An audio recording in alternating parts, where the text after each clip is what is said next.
So this is transitioning to the next part. So we've talked, of course, I've convinced you exercising is good. You were already convinced of that.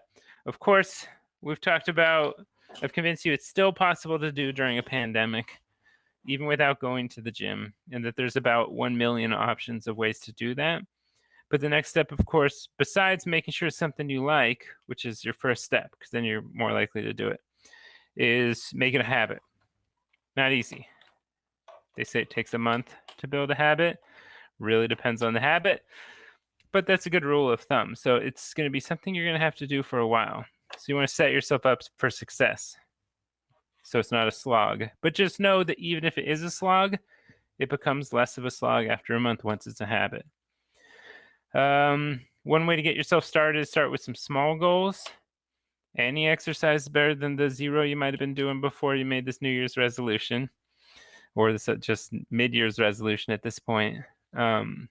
So you need to find things that are going to work for yourself. Start with 10 minutes a day.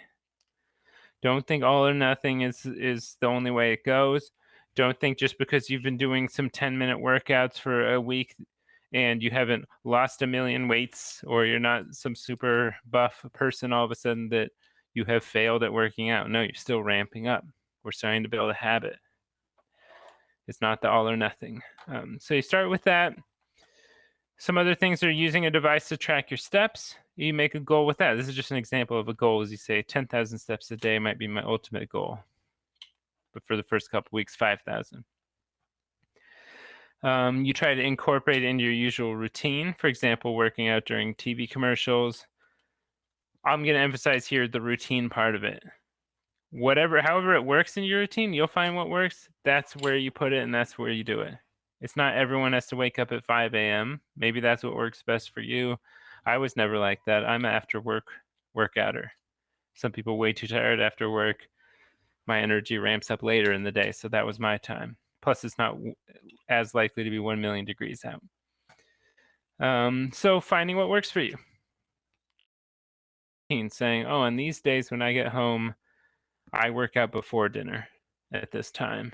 And then I have a limited window that I'm going to do it. And then I tell myself I'm going to do it now or I'm not. I'm not going to kill myself if I don't do it or get mad at myself. But I am going to push myself to say, this is my routine. I'm doing it. And plus, the more you do it, it gets easier.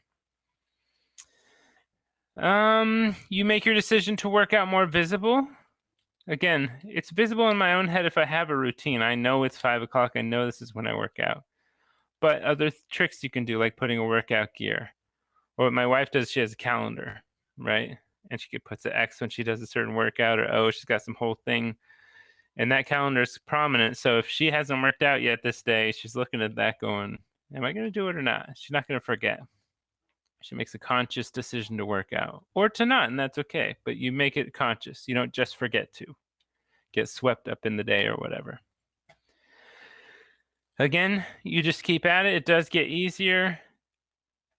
Along the line of goals, you can sign up for a challenge or a race. That's why these, I think it was, and a few of these other Tough Mudder, I haven't seen those lately, but those became a huge craze a while back there because it's a great way for people to have a goal like that. 5Ks, 10Ks, even marathons. These are obviously all challenges that really help motivate people. Triathlons, or your own goals. You can explore different kinds of exercise. You find what you like. I could list the millions of different things, but again, who knows what works for you?